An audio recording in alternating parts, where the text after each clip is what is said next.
नमस्कार दोस्तों, मैं किंजल चौधरी स्वागत करता हूं आप सभी का पाथफाइंडर पर। दोस्तों, आप मुझसे मेरे टेलीग्राम चैनल पर जुड़ सकते हैं, जहां पर लेक्चर के उपरांत आपको पीडीएफ अपडेट्स मिल जाएंगे।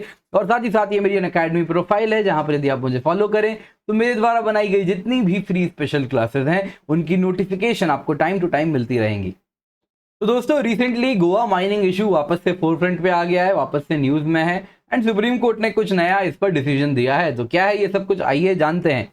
तो दोस्तों, अगर आप देखें तो गोवा में 2018 में 88 माइनिंग लीजेस ऑपरेटिव थे और एक झटके में सुप्रीम कोर्ट ने फैसले से इन सारे के सारे 88 माइनिंग लीजेस को एक साथ कहा ये सारे के सारे क्वॉश हो गए, यानी कि ये सब के सब इनऑपरेटिव हो गए एक झटके में। और इसके पीछे कारण दिया गया कि इन सारे जो माइनिंग ऑपरेशंस हो रहे हैं ये कुछ लॉज के कॉन्ट्रावेंशन में हैं और इन कंपनीज को कहा गया कि आप वापस से माइनिंग तभी रिज्यूम करेंगे जब आपको नई एनवायरमेंटल क्लियरेंस आप पास करेंगे और साथ ही साथ सरकार आपको नई माइनिंग लीज दे देगी।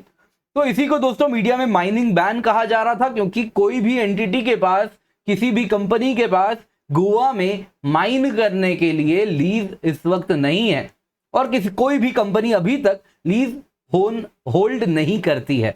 तो दोस्तों, इसी सिलसिले में सबसे बड़ी जो माइनिंग कंपनी गोवा की एक है उनमें से है, वो है दोस्तों, आप देखिए तो वेदांता। तो वेदांता सुप्रीम कोर्ट गई और कही कि साहब वापस से आप एक बार रिव्यू कीजिए अपने फैसले को।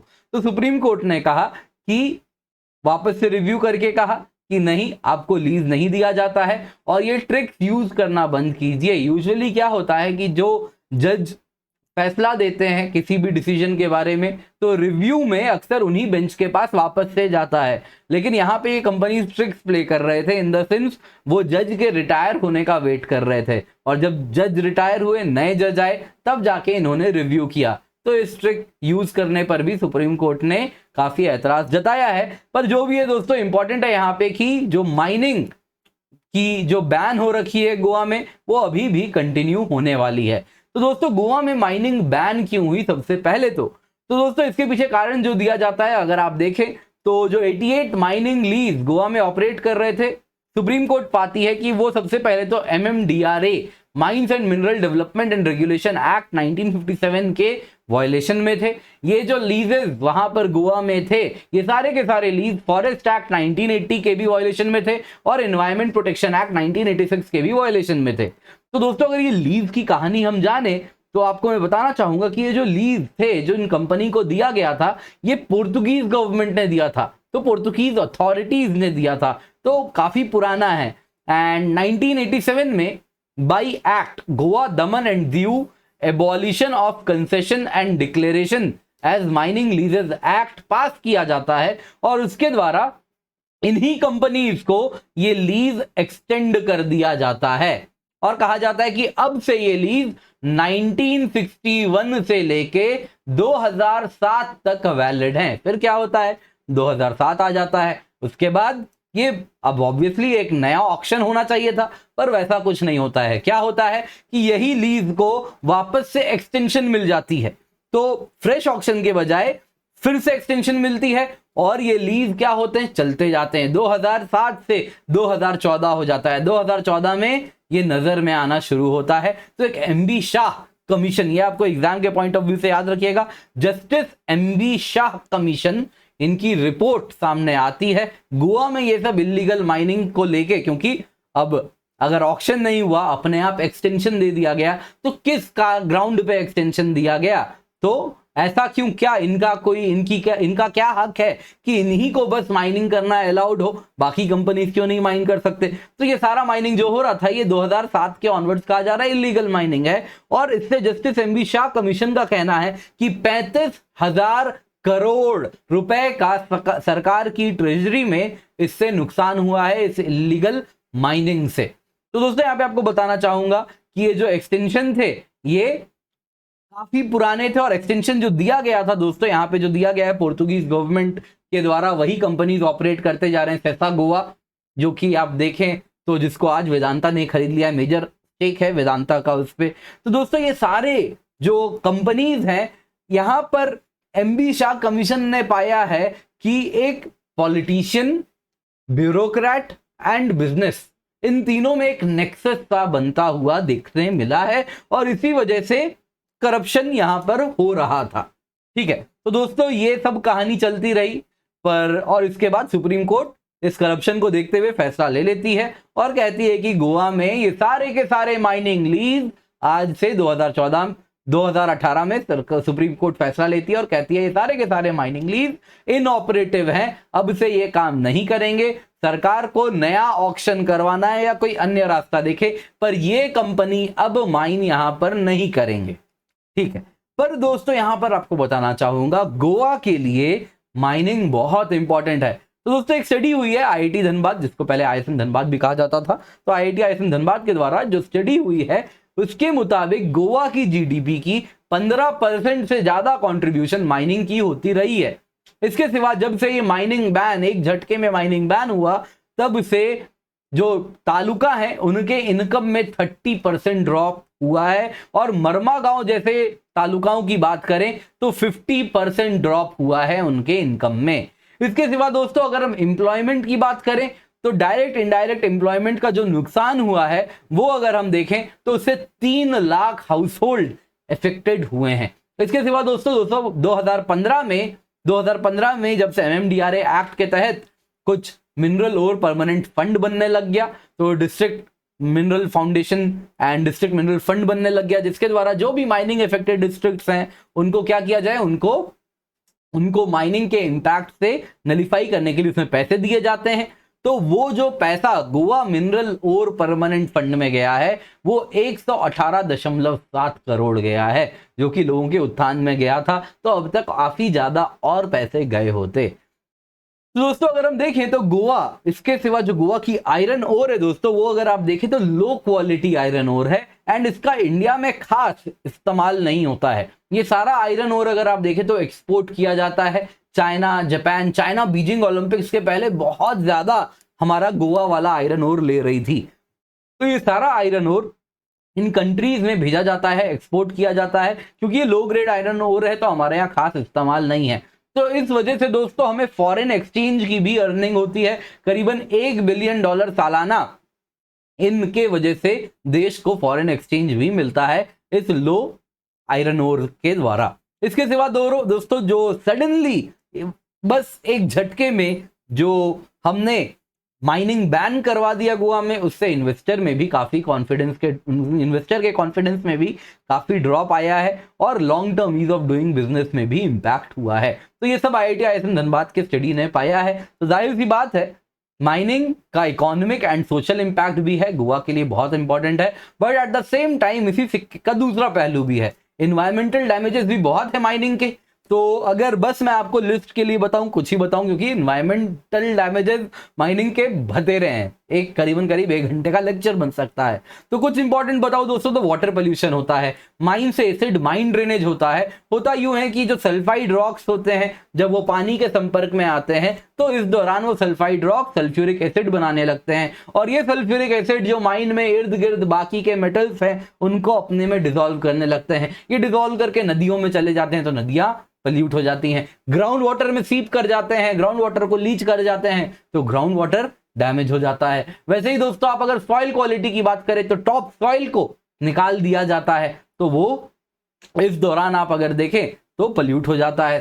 टॉप सॉइल जो ऑर्गेनिक लेयर में रिच है वो डिग्रेड हो जाता है। वैसे ही आप देखें तो माइन में बाकी बहुत सारे कंटामिनेंट्स होते हैं। आपने देखा होगा माइन के इर्द गिर्द ऊंचे ऊंचे पहाड़ जो बनते जाते हैं वो काफी रेजिड्यू एंड वेस्ट मटेरियल्स के बने होते हैं। इसके सिवा उनमें कैल्शियम की तादाद ज्यादा होती है, तो उनसे जब हवा से भी उड़ के मिट्टी उड़ के एग्रीकल्चरल फील्ड में जा रही है, हो सकता है कि पानी के द्वारा बह के एग्रीकल्चरल फील्ड में जा रही है, तो एग्रीकल्चरल फील्ड में calcium rich soil top layer में आने लगता है। और ये जो कैल्शियम वाला जो सॉइल होता है दोस्तों, ये कुछ प्लांट्स को आयरन एब्जॉर्प्शन कम करवा देता है, जिससे उनके हेल्थ पे भी इंपैक्ट होता है। तो ये भी नुकसान है क्योंकि ये अनरेगुलेटेड है। इसके सिवा दोस्तों और भी बहुत सारे प्रॉब्लम है, डिफॉरेस्टेशन है, बायोडाइवर्सिटी लॉस है, ह्यूमन डिस्प्लेसमेंट एंड रीसेटलमेंट होता है। एंड जहां तक बात हो रही है कैल्शियम की, मुझे मालूम है आप कंफ्यूज होंगे, सर कैल्शियम तो एग्रीकल्चर के लिए अच्छा होता है, कोई भी चीज बहुत ज्यादा में अच्छा नहीं होता है। तो यहाँ पे वही दिक्कत हो रही है, हर चीज लिमिट में ही अच्छी है। तो और भी बहुत सारे नुकसान है माइनिंग से, बस आपको बताने के लिए कि माइनिंग का दूसरा साइड ऑफ कॉइन भी है, इनमें काफी ज्यादा इन्वायरमेंटल डैमेजेस भी हैं। तो जरूरी क्या है दोस्तों, तो जरूरी यह है कि आप माइनिंग करवाएं, सही बात है, इकोनॉमिक बेनिफिट लें, उसका रीप करें, but at the same time क्या करें, फॉरेस्ट एक्ट, एनवायरमेंट एक्ट, ये सारे एक्ट में जो चेक्स एंड बैलेंसेस लगे हैं उनको रिस्पेक्ट करें। एमएमडीआरए एक्ट में जो चेक्स एंड बैलेंसेस हैं उनको रिस्पेक्ट करें, यानी कि इनके तहत में रह के आपको माइनिंग करनी चाहिए। तो क्या किया जाए, व्हाट कैन बी डन? तो दोस्तों 3 ऑल्टरनेटिव है यहाँ पे। तो ये 3 ऑल्टरनेटिव काफी पढ़ लिख के समझ के ही बनाया गया है, तो काफी आर्टिकल्स को पढ़ के ये 3 ऑल्टरनेटिव है हमारे पास। तो तीनों में कुछ कुछ चैलेंजेस हैं, तीनों को हम डिस्कस कर लेते हैं। तो सबसे पहले दोस्तों अगर हम देखें तो क्या कर सकते हैं कि फ्रेश ऑक्शन करवाएं अंडर एमएमडीआर एक्ट, एंड उसके साथ साथ ईआईए भी करवाएं, सोशल इंपैक्ट असेसमेंट भी कराएं, और उसके बाद अगर लगता है फायदा हो रहा है तो माइनिंग लीज दे दें।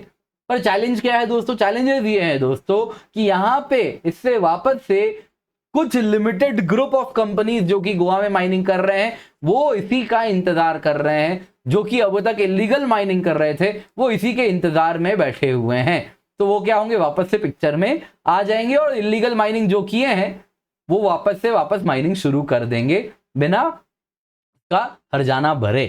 तो ये एक जो चैलेंज है दोस्तों, ये कुछ बाकी आप देखें तो वहां पे जो इन्वायरमेंटलिस्ट हैं उनके द्वारा ये दिया जा रहा है। वैसे ही आप देखें तो दूसरा ऑप्शन क्या है कि स्टेट माइनिंग कॉर्पोरेशन आ जाए, बोले जाओ प्राइवेट सेक्टर को देना ही नहीं है, गोवा अपने सरकार के अंदर एक पीएसयू बना ले और उसको काम दे कि आज से आयरन ओर की माइनिंग का काम आप करो।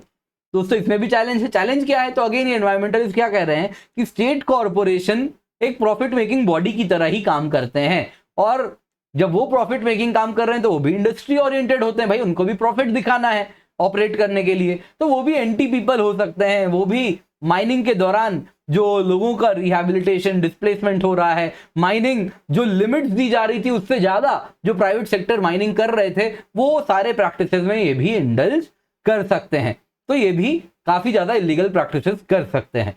तीसरा जो खुद ये लोग कह रहे हैं एनवायरमेंटलिस्ट, वो क्या कह रहे हैं कि फार्मर एंड ट्राइबल ग्रुप्स को सेटअप कर दिया जाए और उनको बनाया जाए एक विलेज कोऑपरेटिव, और ये विलेज कोऑपरेटिव को एक मॉडल दिया जाए कि वही माइनिंग करें। एमएमडीआर एक्ट भी अलाउ करती है कि विलेज एंड फार्मर कोऑपरेटिव्स बनाए जा सकते हैं, ट्राइबल कोऑपरेटिव्स बना सकते हैं, जिनको काम दिया जाए कि आप माइनिंग कर लो। पर दोस्तों इसमें भी चैलेंजेस हैं। आपको मालूम होगा जब कोऑपरेटिव्स कुछ इस प्रकार के इकोनॉमिक काम कर रही है जिसमें इतना ज्यादा पैसा है, एक नॉर्मल शुगर मिल जितना पैसा नहीं है, सोच रहे हैं आप कितना ज्यादा पैसा है, तो इन कोऑपरेटिव्स को जो कंट्रोल करेंगे वो कितने ज्यादा पावरफुल होंगे। तो जाहिर सी बात है इसमें क्या हो सकता है, पॉलिटिसाइजेशन का खतरा है एंड करप्शन के चांसेस भी बहुत ज्यादा हाई होते हैं। वैसे ही आप अगर देखें तो कोऑपरेटिव्स हैं वो एक सिंपल सा है ना, शुगर केन से शुगर बनाने वाला काम यहां पर नहीं हो रहा है। यहां पर आप देखें तो हाई कैपिटल इंटेंसिव इंडस्ट्री है माइनिंग इंडस्ट्री,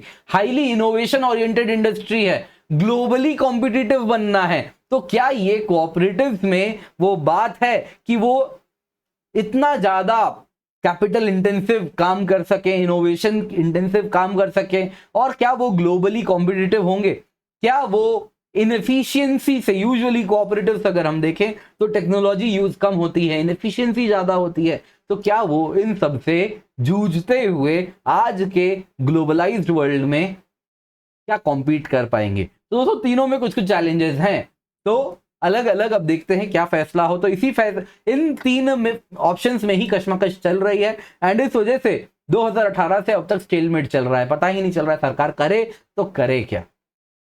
तो दोस्तों आई होप आपको आज की क्लास पसंद आई हो तो KC10 कोड का इस्तेमाल करें, जब भी अनअकैडमी सब्सक्रिप्शन में क्लास लाइक करें, अपने दोस्तों के साथ शेयर करें एंड इस चैनल को सब्सक्राइब करें।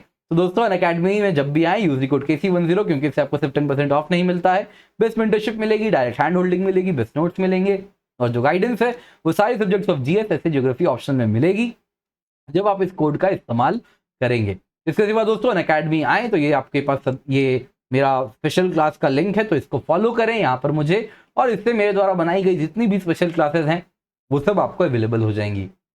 जितनी लाइव स्पेशल क्लासेस आने वाली हैं उनकी नोटिफिकेशन आपको मिलती रहेंगी। रिकॉर्डेड स्पेशल क्लासेस आप देख सकते हैं जाके, वो वहीं पर आपको देखेंगे, जो मैंने पास्ट में स्पेशल क्लासेस लिए हैं वो भी वहां पर अवेलेबल है। इसके सिवा दोस्तों यूपीएससी कॉम्बैट 4 करोड़ से भी ज्यादा के प्राइजेस हैं, इसका इस्तेमाल करें, KC10 कोड से इसमें ज्वाइन करें। इसके सिवा दोस्तों KC10 कोड से आप देखें तो अनअकैडमी सब्सक्रिप्शन ले सकते हैं। आखिरी कुछ चंद घंटे बचे हैं अनअकैडमी में, अगर आप देखें तो प्राइस हाइक होने वाला है। आपको इस वक्त जीएस एंड ऑप्शनल कॉम्बो मिल रहा है बस 49,679 रुपीज में। तो दोस्तों इसमें आप देखें तो CSE एश्योर भी है एंड मेंटरशिप वीक भी है। क्या है आपको बता देता हूं। तो दोस्तों 1 साल की सब्सक्रिप्शन की कॉस्ट कितनी है? 49,680 रुपीज। ये कौन सी सब्सक्रिप्शन है? GS plus optional 1 year. GS कौन सी है? प्लस है, प्लस सब्सक्रिप्शन है। तो दोस्तों इसमें आपको क्या क्या मिलेगा? दोस्तों इसमें आपको जीएस के सारे कोर्स मिलेंगे, ऑप्शनल के सारे कोर्सेज मिलेंगे, यानी सारे क्लासेस आप लाइव अटेंड कर सकेंगे, जितने भी अनअकैडमी के टीचर्स हैं सभी के। नंबर 1। नंबर 2 आपको क्या मिलेगा? आपको मिलेगी टेस्ट सीरीज। ऑप्शनल की दोस्तों 21 टेस्ट सीरीज मिलेगी, 16 sectional test, 5 full length test. आपको जीएस की टेस्ट सीरीज मिलेगी 80 टेस्ट, 50 प्रीलिम्स के लिए, 30 सब्जेक्टिव मेंस के लिए आपको टेस्ट सीरीज भी मिलेगी। इसके सिवा दोस्तों आपको 20 बुक्स मिलेंगे, आपके घर पे डिलीवर होंगे। इसके सिवा दोस्तों आपको अगर देखें तो कोर्सेज भी मिल रहे हैं जो कि नॉर्मली मिलेंगे ही मिलेंगे। एंड अगर आप आइकनिक सब्सक्रिप्शन लेते हैं दोस्तों तो आपको 1-on-1 गाइडेंस मिलेगी, आपको एक मेंटर असाइन हो जाएंगे, आपको वो स्टडी प्लानिंग करेंगे, कैसे पढ़ रहे हैं उसे ट्रैक करेंगे। हर 15 दिन में आपसे मीटिंग होगी वर्चुअली एंड आपसे बातें भी होगी, आप कैसा कर रहे हैं, क्या कर रहे हैं, क्या दिक्कत का सामना हो रहा है, तो उन सब पर चर्चा होगी। तो दोस्तों अगर आप प्लस सब्सक्रिप्शन की कॉस्ट मैंने आपको बताई, आइकनिक सब्सक्रिप्शन की कॉस्ट बता देता हूं दोस्तों। तो 2 साल की आइकनिक सब्सक्रिप्शन की कॉस्ट कितनी है? 1,04,175 रुपए। 1 साल की 67,050 रुपीज। दोस्तों यहां पर आपको बताना चाहूंगा, आप बस 1,800 रुपए ऐड करें। अगर आप और 1,800 रुपए ऐड करेंगे तो ये ऑप्शनल सब्सक्रिप्शन जिसकी 1 साल की कीमत 24,750 रुपए है, ये आपको कॉम्प्लीमेंट्री मिल जाएगी आइकनिक में। तो ये बेनिफिट है दोस्तों, और कहां मिलेगा? बस कुछ मिनट बच रहे हैं, इसका फायदा उठाएं, अनअकैडमी सब्सक्रिप्शन लें। 4 अगस्त से दोस्तों नए बैचेस भी स्टार्ट हो रहे हैं, आप स्क्रीन पर देख सकते हैं। तो वक्त मत बर्बाद कीजिए, जल्दी से अनअकैडमी ज्वाइन करें। तमिल बैचेस भी स्टार्ट हो चुके हैं अनअकैडमी में, तो अब तमिल भाषा का भी हम यहाँ पर बैचेस हैं। तो अगर आप तमिल भाषा में ज़्यादा अपने आप को कंफर्टेबल पाते हैं तो आप तमिल बैचेस भी देख सकते हैं। इसके सिवा दोस्तों फ्री टेस्ट सीरीज है, KC10 कोड का इस्तेमाल करें और अनअकैडमी का हिस्सा बने। Thank you so much for joining, have a great day.